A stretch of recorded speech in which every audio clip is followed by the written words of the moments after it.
So bach o reality nawr. A ni lan ar top tyle fan hyn, mae'r gwynt fel chi chi gweld mynd in trwy amser, so... Oh, God. Jon, how is it? Rewi! Fi di Emilie. Fi di Jon. A dyma Cini Maggie. Wnaethon ni benderfynu gwerthu popeth gan gynnwys ein tŷ a prynu hen safle carafanau ar darn o dir yng Ngorllewin Cymru. We've been living in the caravan whilst renovating the site, and our end goal is to build our dream home. Hwna beth oedd yn edrych fel o blaen.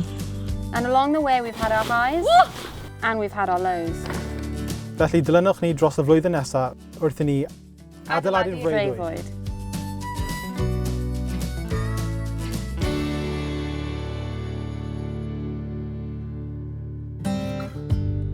Yn y pennod diwetha, wnaethon ni siarad am hanes y safle, y pwll glo yng Nghyneidre, a chysylltiadau teuluol fi gyda'r ardal.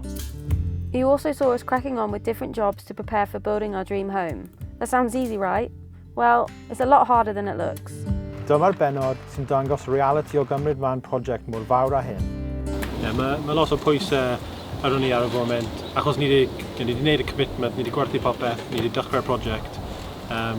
Ni'n edrych mlaen am dechrau'r busnes o cael bookings y pethau, so mae pobl moyn dod i aros yma, ond mae rhaid ni adeiladu'r pethau cyn maen nhw'n gallu dod. So to make this dream a reality, it's taken a lot of sacrifice. Just think we've sold our house, like we've given up all like the modern day luxuries of having a washing machine, having a nice bathroom.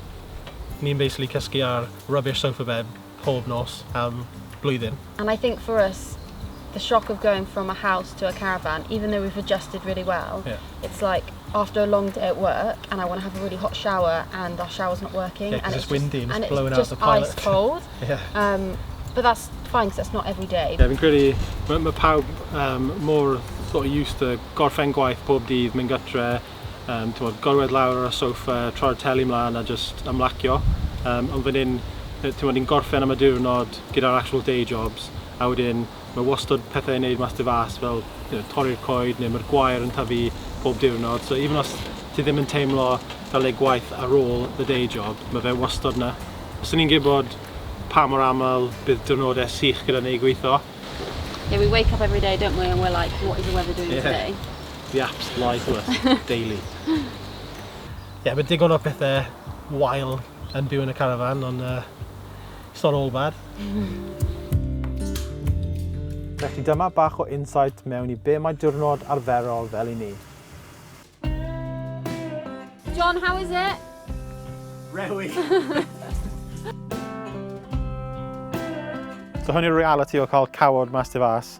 So mae rhaid ni aros am y tywydd i setlo lawr, achos y problem ni'n cael yw amser mae'r gwynt o dod mewn, achos mae hwn gyd ar agor, mae fe'n cwthu mas y pilot light, a wedyn chi yn y cawod, a mae dŵr yn literally mynd straight i freezing in about 2 seconds, a wedyn chi'n rusho mas, wedyn trial cael ei gweithio to. So it's a bit of a process, ond yeah, so it's not the best.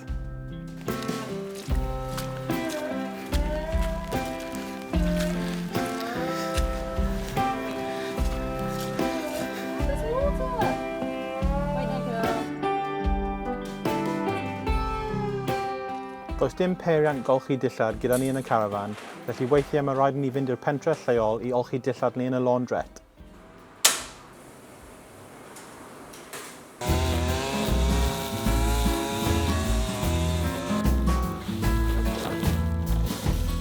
Does dim fridge da ni yn y carafan, felly ni eisiau ffind o ffordd arall o gael bwyd ffres.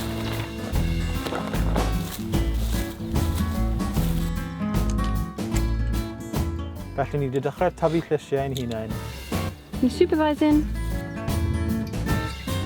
And we decided to get a few extra feathery friends for Maggie.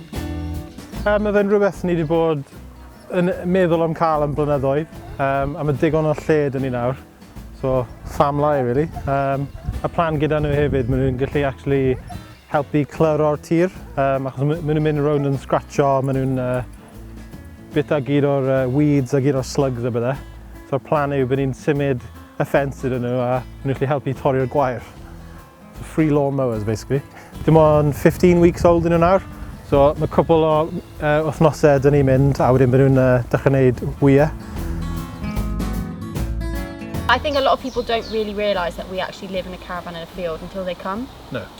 And then we're like, by the way, there's no toilets for you to use. Yeah. There's no facilities. Yeah, when people say like, well, come and stay, and we're like, where are you going to stay? Yeah. We can offer you a field. A flooded, muddy field. Ond yn amlwg cynllun ni yw cael pethau'n barod fel bod pobl yn gallu dod i aros. Felly cam 1 yw adeiladu'r dec ar gyfer y babell gyntaf.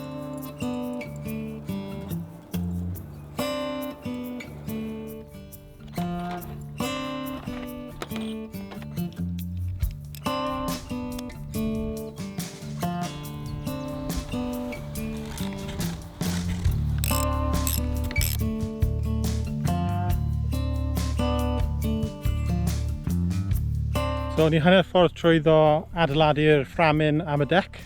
So mae'r gyd o'r prennau hir gyda ni yn lle. Mae rhaid ni llanwi gyd o'r gaps nawr gyda beth ni'n galw noggins.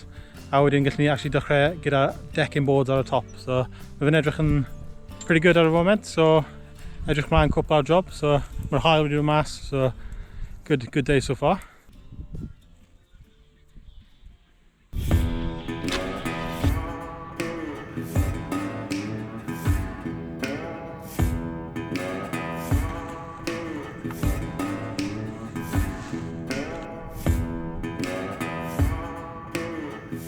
So ni jyst i gorffen rhoi gyd o'r decking boards ar y fframyn. Ni ar y spot nawr bod ni moyn screw up popeth lawr. So ni jyst i line o'r first board lan. A wedyn mynd i wneud lines wedyn gyda calch. A wedyn mae pile o screws da ni'n mynd mewn wedyn. So yeah, nearly there, ond lot o screws i roi mewn.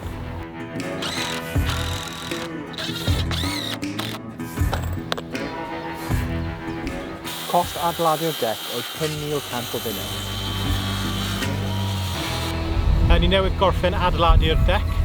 Mae fe'n edrych yn really good. Actually really surprised pa mor dda mae fe wedi dod mas. A mae nawr amser i adeiladu'r pabell glamping. So that should be interesting. Watch the space. Falle awr neu 2 falle. A wedyn bydd pabell yn ni. Spoiler alert, it took a bit more than a few hours.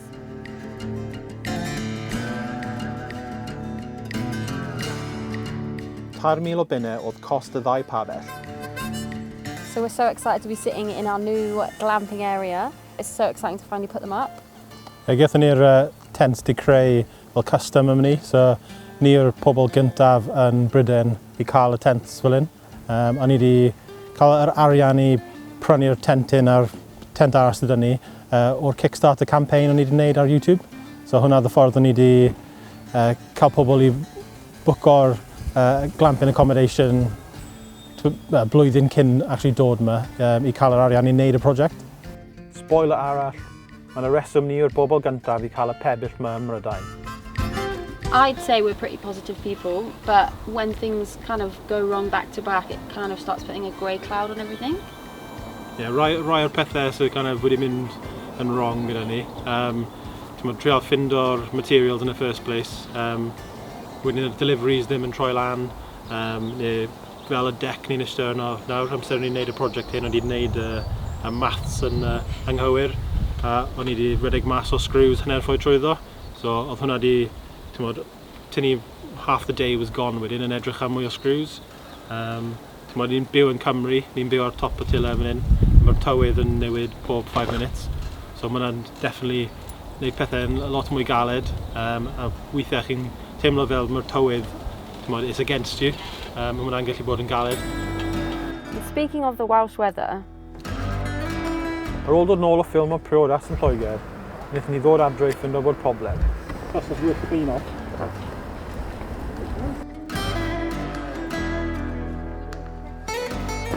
I mean, I don't think it's really worth £3,000 if they haven't even lasted a week.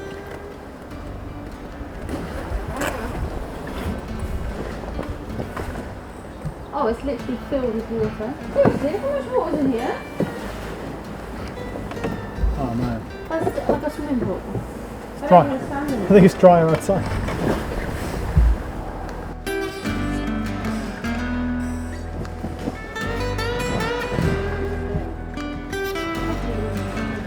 So bach o reality nawr. Ni wedi cael tipyn bach o gwynt a glaw heddi am yr pabelli newydd am y glamping. Ni wedi cael nhw am llai na wythnos nawr a ni wedi dod nôl am yr gwynt wedi walu'r ochrau, so mae wedi ripo mas gyd o'r tie-downs ar yr ochr a mae gyd o'r pegs wedi dod mas ar un ochr a mae nhw'n gadael y glaw mewn, so not ideal. Bit gutting, ond mae'n well fynd o mas nawr a wedyn i chi ffixo'r problems cyn bod ni'n cael pobl dod a aros yn yna, so not ideal. So hefyd gyda'r gwyntyn, ni'n just dod draw nawr i edrych ar y yw'r a mae'r tap wedi pwthu off top o'r cwp hefyd. Mae'r bach o'r ffens wedi plygu. Yes, a couple o lessons iddi. Ni'n byw ar top y tyle a mae digon o gwynt yma, so yeah, a couple of things i fixo really. And yeah, a bit of a setback, on we'll work it out.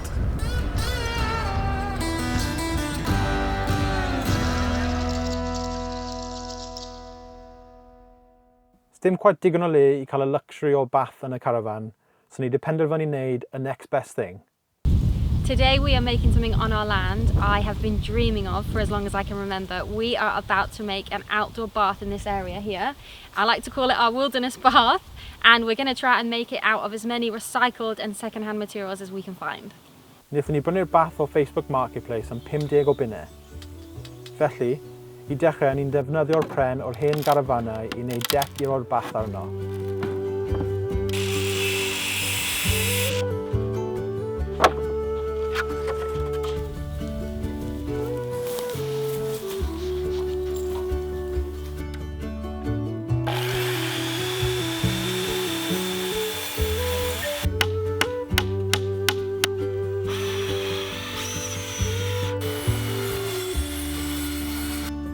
Defnyddion ni'r cawod symudol, botel o nwy ac llwythi o darnau o hosepipe i cael dŵr twym i llenwi'r bath. And then we add some mood lighting and we're good to go.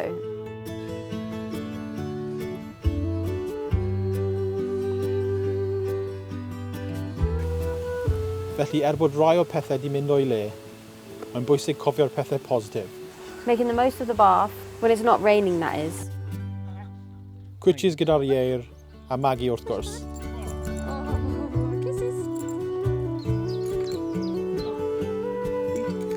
A ffeindio ffyrdd gwahanol i ymlacio ar ôl diwrnod prysur o Adeiladu'r Freuddwyd. This is mostly too bright, but it's gone really dark, so we've got the head torches on. And even though working in the dark has its challenges, everything is worth it to see the sunset every night with the occasional bonfire.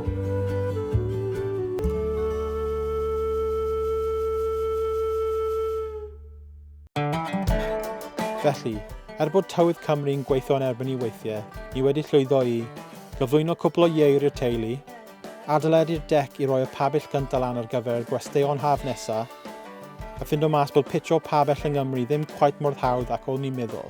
But despite some disappointments along the way, we've managed to find happiness in our little victories, especially the outdoor bath. I think I could speak for the both of us when I say we definitely don't regret taking this project on. Like, we know with any project there is highs and lows, and I think for us there is more highs than lows at the moment. Yeah, dyna'r reality'r freuddwyd really. Ni'n gwylio popeth ar YouTube fel the how-to videos, ond that's not reality. Cymerodd 7 diwrnod I adeiladu gyd o hwn, ond ni'n gwybod nawr ni'n gallu eistedd fan hyn am blynyddoedd a edrych ar y sunset bob nos. Yn y bennod nesaf, ni'n dechrau adeiladu ein forever home.